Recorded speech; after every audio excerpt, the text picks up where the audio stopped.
Olá, tudo bem com vocês? Sejam todos muito bem-vindos a mais um vídeo aqui do canal. E hoje, no nosso vídeo especial de quarta-feira, como eu disse, eu vou trazer também aqui livros. E o livro que eu escolhi hoje é um livro do H.G. Wells. Esse livro foi escrito em 1906 e chama A Porta no Muro. Esse livro é bem fácil de achar, vocês encontram na Amazon gratuitamente, porque ele já é domínio público, então ele está disponibilizado lá gratuitamente e você pode baixá-lo pelo Kindle, né? Você pode baixar diretamente no seu Kindle ou no aplicativo do seu celular, como eu fiz e já li ele há algum tempo, gostei bastante e resolvi agora trazer aqui para vocês. É um livro bem intrigante, vocês vão ver, tá bom? Mas antes, vamos falar um pouquinho sobre a vida do H.G. Wells, né? Sobre algumas curiosidades dele. Ele era um homem muito à frente de seu tempo. E, como todo mundo sabe, ele gostava e escrevia prioritariamente ficção científica, né? Um dos mais importantes livros dele é A Guerra dos Mundos, como todo mundo sabe, né? Mas o que aconteceu antes? Como era ele? Então, vamos falar um pouquinho sobre a vida dele. H.G. Wells era biólogo de formação. Ele nasceu em 21 de setembro de 1866 em Londres, de família muito humilde, filho de trabalhadores domésticos. Seu pai era jardineiro e sua mãe empregada doméstica. Não teve uma boa educação formal, embora sempre teve o hábito da leitura. Aos 18 anos, ganhou uma bolsa de estudos no Royal College of Science, em Londres, e sua primeira publicação foi um livro didático de biologia em 1893. Mas, em 1895, publica seu primeiro romance, que é A Máquina do Tempo. Seus livros podem ser considerados proféticos, pois já naquela época ele fazia descrições dos triunfos e riscos da tecnologia, previsões sobre guerras com tanques, bombardeios aéreos e até a guerra nuclear. Um fato curioso foi que em um de seus artigos na revista Nature, onde iniciou sua carreira na escrita como jornalista, ele escreveu sobre a ideia para uma enciclopédia mundial que, conforme ele mesmo disse, deveria ser viva, crescendo e mudando constantemente sobre revisão, extensão e substituição pelos pensadores originais em todos os cantos do mundo. Seria isso a ideia original da Wikipédia? Ou Wikipedia, né? Foi só em 1938, véspera do Dia das Bruxas, que ele fez a célebre transmissão de uma invasão alienígena pela rádio CBS, como se fosse uma notícia de algo que estivesse acontecendo naquele momento. E, por isso, fez com que cerca de 3 milhões de ouvintes da rádio tentassem fugir em pânico da Guerra dos Mundos. Será que é possível fugir de uma guerra dos mundos? Para onde você vai, né? Esse livro, A Porta no Muro, é um relato de um fato ocorrido com um amigo do narrador. De alguma maneira, a história contada é muito conhecida de todos nós.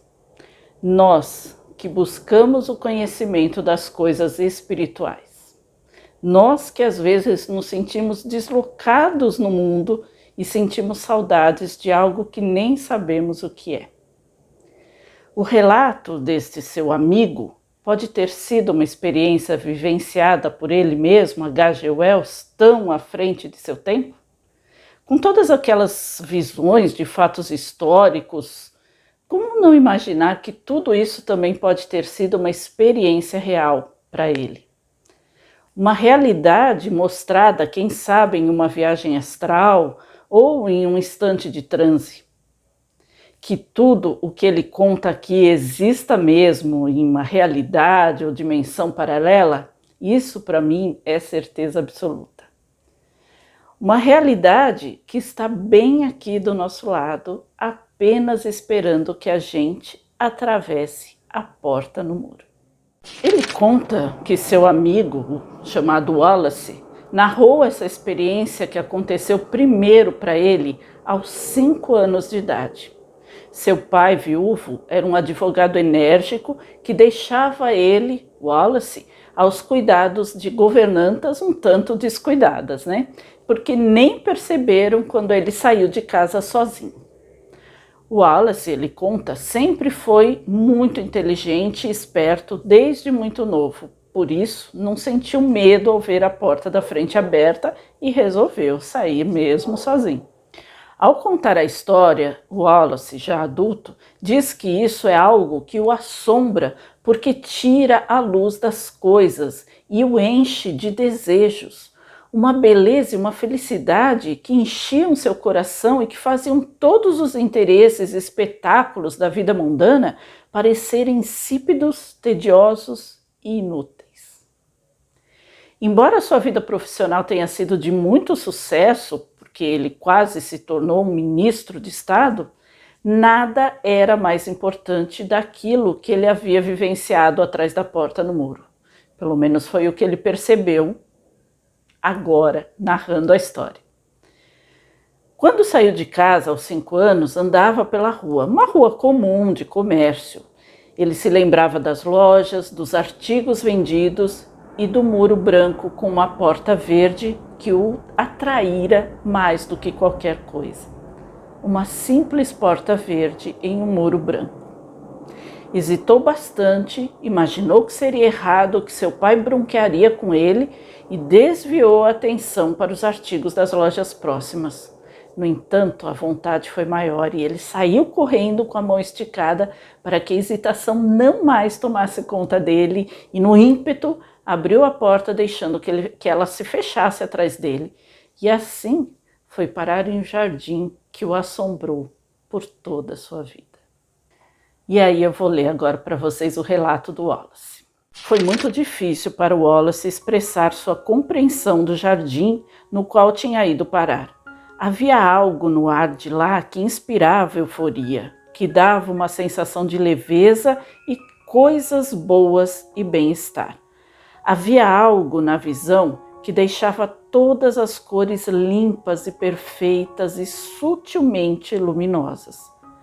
No momento em que entrou, o sentimento foi de uma felicidade intensa, como só acontece em raros momentos e quando se é jovem e cheio de vida e se pode ficar feliz nesse mundo. E tudo era lindo lá. Sabe, disse ele com a inflexão cheia de dúvidas de um homem que se detém diante das coisas incríveis. Havia 2 onças enormes lá. Sim, onças pintadas. E não senti medo. Havia um caminho longo e amplo com canteiros de mármore cheios de flores dos 2 lados. E esses 2 animais enormes de pelo aveludado estavam brincando ali com uma bola. Um olhou e veio na minha direção, parecendo muito curioso. Aproximou-se de mim, roçou a orelha redonda e macia com muita delicadeza na mãozinha que estiquei e ronronou. Estou dizendo, era um jardim encantado. Eu sei, e o tamanho? Prolongava-se para frente, para os lados, para lá e para cá. Acredito que havia colinas ao longe. Só Deus sabia onde West Kensington tinha ido parar de repente. De alguma forma, foi como ir para casa. No momento em que a porta se fechou atrás de mim, esqueci a rua com as folhas caídas, os táxis e carrinhos de comerciantes, esqueci o tipo de atração gravitacional para a disciplina e a obediência de casa. Esqueci todas as hesitações e medos, esqueci a discrição, esqueci todas as realidades íntimas desta vida. Em um momento me tornei um garotinho muito feliz e maravilhado. Em outro mundo. Era um mundo com atributos diferentes, uma luz mais calorosa, mais penetrante e suave, com uma felicidade clara e leve no ar e fios de nuvens tocadas pelo sol no azul do céu. À minha frente havia um caminho longo e amplo, convidativo, com canteiros sem ervas daninhas dos 2 lados, carregados de flores sem poda, e as 2 onças enormes.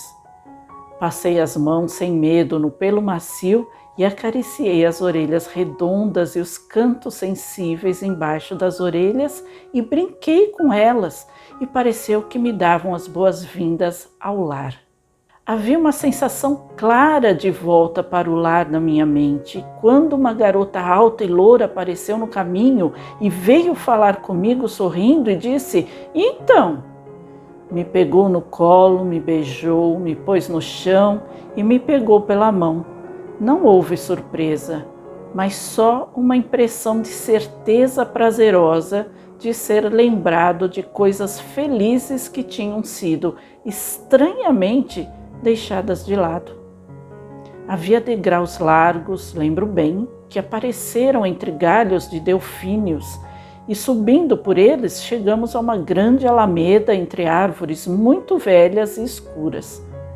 Por toda essa alameda, entre os troncos vermelhos e sulcados, havia assentos de honra e estátuas de mármore, e pombas brancas, muito mansas e amistosas.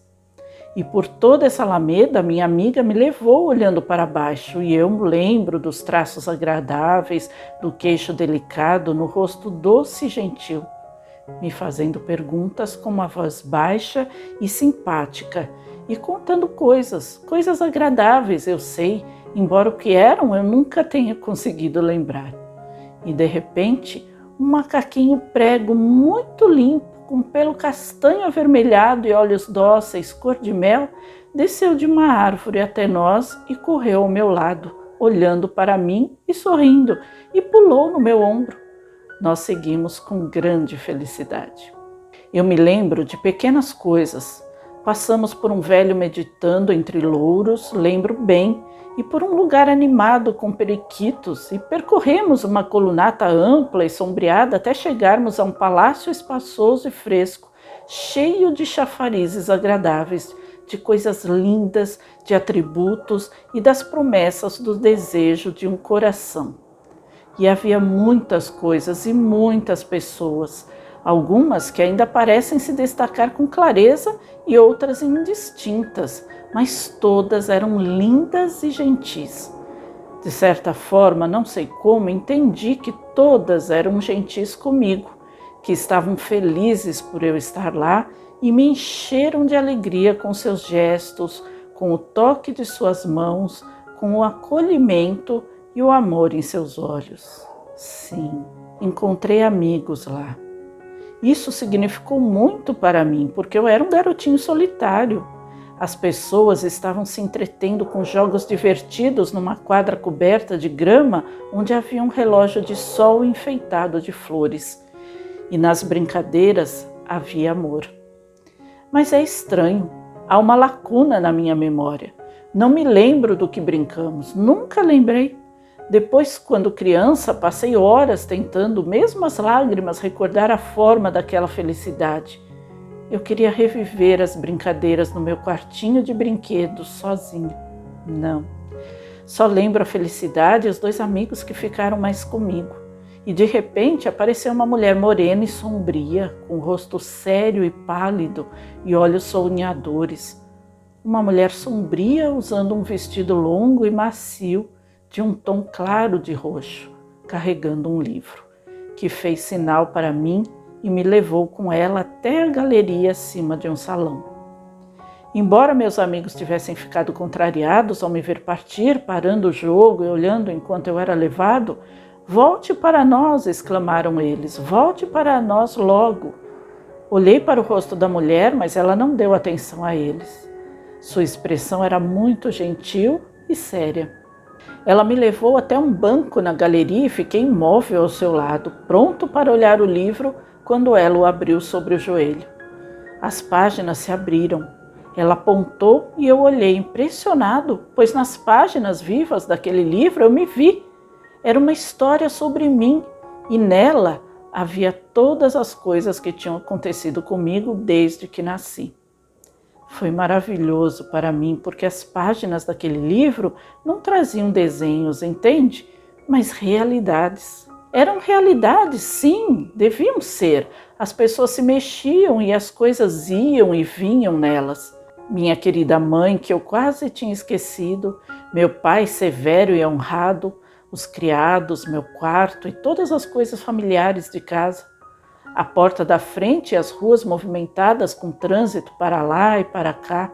Olhei e fiquei impressionado, mas olhei com certa dúvida de novo para o rosto da mulher e virei as páginas, pulando isso e aquilo para ver mais do livro e mais, até que enfim cheguei a mim, parado e hesitante, em frente à porta verde no muro branco e comprido, e senti mais uma vez o conflito e o medo. Depois, insisti e lutei delicadamente com a mão dela, levantando seus dedos com toda a minha força infantil, e quando ela cedeu e a página virou, ela se inclinou na minha direção como uma sombra e beijou a minha testa.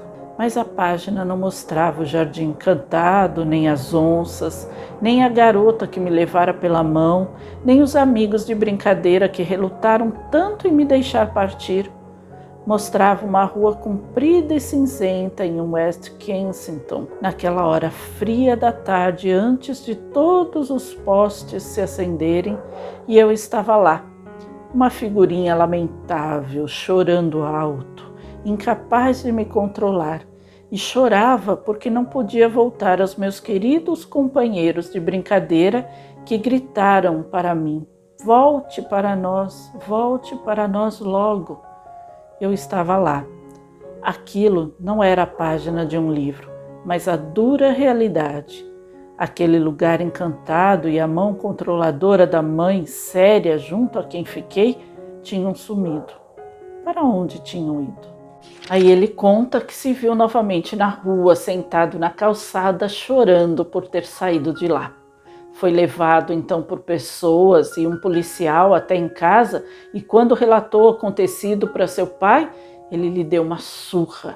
E sempre que tentava falar era punido, e até os seus livros de contos de fada foram tirados dele para que não fantasiasse mais. Ah, sim, fizeram isso mesmo. Meu pai era antiquado e minha história foi sufocada dentro de mim. Eu a sussurrei para o meu travesseiro, um travesseiro que costumava ficar úmido e salgado devido a meus lábios murmurando entre lágrimas infantis. E acrescentei a minhas orações oficiais e cada vez menos fervorosas um pedido de coração. Deus, por favor, que eu possa sonhar com o jardim. Ah, me leve de volta ao meu jardim, me leve de volta ao meu jardim. Mais tarde, aos 10 ou 12 anos, viu novamente a porta apenas pela segunda vez em todo esse tempo, ao ir para a escola. Era um estudante comprometido, esforçado, um aluno exemplar. Olhou a porta, sentiu aquela atração novamente, mas não queria chegar atrasado pela primeira vez na aula. Então, passou direto pela porta verde. Pela terceira vez, a porta verde apareceu para ele aos 17 anos, quando passava de táxi, indo para Oxford tentar a bolsa de estudo. Ficou muito surpreso ao ver de relance pela janela do carro, mas não havia tempo para parar. Precisava ir. Se eu tivesse parado, pensei, teria perdido a bolsa de estudos, teria perdido Oxford, teria estragado a bela carreira à minha frente. Eu começo a ver as coisas com mais clareza. Caí numa reflexão profunda, mas não duvidei naquele momento que essa minha carreira merecia sacrifícios. Aqueles amigos queridos e o ambiente de lá me pareceram doces, muito agradáveis, mas remotos. Agora meu foco era no mundo. Eu via outra porta se abrindo, a porta da minha carreira. Bem, disse ele e suspirou, eu segui a carreira, fiz muita coisa, trabalhei muito, trabalhei arduamente, mas tive 1000 sonhos com o Jardim Encantado e vi a porta, ou ao menos a vislumbrei 4 vezes desde então. Sim, 4 vezes. Por um tempo, este mundo foi tão colorido e interessante, pareceu tão cheio de significados e oportunidades, que o charme meio apagado do jardim era, por comparação, desbotado e remoto. Quem quer fazer carinho numa onça quando está indo jantar com mulheres bonitas e homens distintos? Cheguei de Oxford a Londres, um homem promissor que fez um tanto para compensar o que se esperava dele. Um tanto. mas houve decepções. Anos de trabalho árduo depois, não tive mais nenhum vislumbre da porta. Só recentemente foi que apareceu de novo para mim. Com ela veio a sensação de que uma mancha tênue tinha se espalhado pelo meu mundo. Comecei a pensar nele como uma coisa lamentável e amarga, por eu nunca mais poder ver a porta. Talvez eu estivesse sofrendo de excesso de trabalho. Talvez tenha sido o que já ouvi chamarem de crise dos 40, não sei. Mas o brilho intenso que torna o esforço fácil sumiu das coisas recentemente. E isso numa época com tantos novos acontecimentos políticos, quando eu deveria estar trabalhando. Estranho, não é? Mas começo a achar a vida penosa e as recompensas, quando começo a obtê-las, desprezíveis. Comecei um tempo atrás a desejar muito o jardim, sim, e já vi 3 vezes. O jardim? Não, a porta, e não entrei. Aqui estou, e minha chance escapou de mim. 3 vezes em um ano, a porta foi oferecida a mim.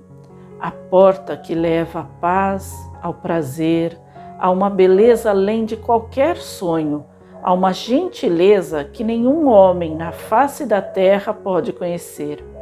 E eu a rejeitei, Redmond, e ela sumiu. É claro que essa história tem um fundamento filosófico e psicológico envolvido nela, né? Sempre que existia algo importante na vida, a porta parecia lhe dando uma saída, uma fuga ou uma escolha. Qual a importância das coisas na vida? Pelo que as pessoas correm incansavelmente? Pelo ter ou pelo ser? No caso de Wallace, fugir do pai enérgico aos 5 anos, da cobrança de ser o melhor e mais pontual aluno aos 12, da pressão em conseguir uma bolsa de estudos em Oxford aos 17, em plena adolescência, da opressão da corrida frenética pelo sucesso profissional na idade adulta. Tudo isso representava uma fuga ou uma escolha de vida? Será que aquela porta existiu de verdade? Aquele lugar onde existiam amigos de verdade, amor e paz em cada gesto, em cada palavra, e onde sua vida lhe foi mostrada como um livro, mas que não conseguia ver as páginas seguintes, representavam o que realmente? Será que o livro significava que aquelas páginas deveriam ser escritas por ele, dependendo das escolhas que ele fizesse, do que tivesse realmente importância na vida dele? O que aconteceria se ele tivesse entrado na porta em alguma outra ocasião? O que aconteceu ao Wallace? Aí eu não vou contar. Vocês vão ter que ler A Porta no Muro. É isso, pessoal. Espero que vocês tenham gostado desse livro, desse vídeo, né? E que vocês se interessem pelo livro. Se vocês se interessarem, já sabem lá onde encontrar. E se vocês gostaram, não esqueçam, deixa aqui o seu like, deixa o seu comentário, se inscreva no canal caso ainda não for inscrito, ative o sininho para todas as notificações e eu vejo vocês na sexta-feira no nosso próximo vídeo. Um beijo a todos, um forte abraço, paz e luz e até lá. Tchau!